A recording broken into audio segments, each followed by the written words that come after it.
హాలిడేస్లో మరొక good morning. ఇవాళ egg fried rice, chicken fry చేసాము. అంటే ఎగ్ ఫ్రైడ్ రైస్ ఒకటే మార్నింగ్ చేసాము, చికెన్ ఫ్రై నైట్ ఉండింది. జీవన్ హాయ్ చెప్తున్నాడు, శృతి హాయ్ చెప్తుంది, వాక్య, సురేష్ అన్న. ఈ హాలిడేస్ సురేఖ సెలవులకి అందరం కలిసి భలే హ్యాపీగా ఉంది. ఇంకా పిల్లలు ఇంకా వచ్చేవాళ్ళు ఉన్నారు, మధ్యాహ్నం వస్తారా, అప్పుడు ఇంకో వ్లాగ్ చేస్తాను. బిజినెస్ ఆడుకుంటున్నారు పిల్లలు.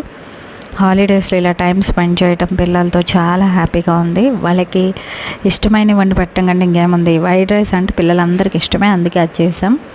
నెక్స్ట్ స్నాక్స్ కింద ఎక్కువ హెవీ కాకుండా జిమ్ జామ్ బిస్కెట్స్, కొంచెం హెల్తీ, కొంచెం నా వంటగది క్లమ్జీగా ఉంటుంది, పట్టించుకోవద్దు. నా కోసం ఒకటి డ్రింక్ చేసుకుంటున్నాను, అది లెమన్ జ్యూస్. మరి మన హెల్త్ కూడా పట్టించుకోవాలి కదా.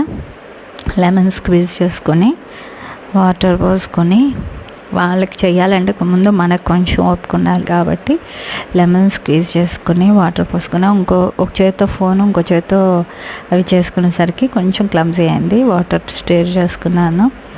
ఈ తాగే టైం మాత్రం నేను ప్రశాంతంగా చేసుకోవాలనుకుంటా. సో మ్యాక్సిమం పెద్ద పని, బట్టల పని అయిపోయింది, చక్కగా ఆరేస్తాను. ఇంకాసేపు అలా కూర్చొని బాల్కనీలో వాటర్ తాగుదామనే లోపు 2 పూలు పూసాయి మా చెట్టుకి.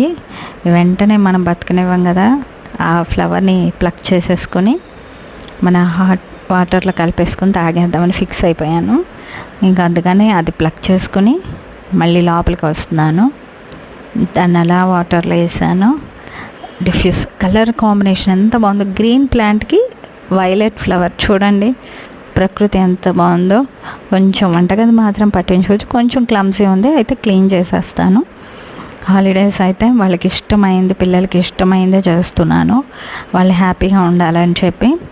ఇంకా వాటర్ తాగేసాను. బెడ్ మేక్ చేసేసింది మా పాప. ఇంకొంచెం వర్క్స్ ఉన్నాయి. అయితే మార్నింగ్ మామూలుగా బైబిల్ చదువుకుంటాను, కాసేపు డివోషన్ చేసుకుందాం, ఖాళీ టైం ఉందని చెప్పి అవన్నీ పక్కన పెట్టేసి ప్రశాంతంగా డివోషన్ చేసుకుందాం అనుకుంటున్నాను. ఇలా నా డే స్టార్ట్ అయింది. ఇంకో హాఫ్ అన్ అవర్లో వంట స్టార్ట్ చేస్తాం.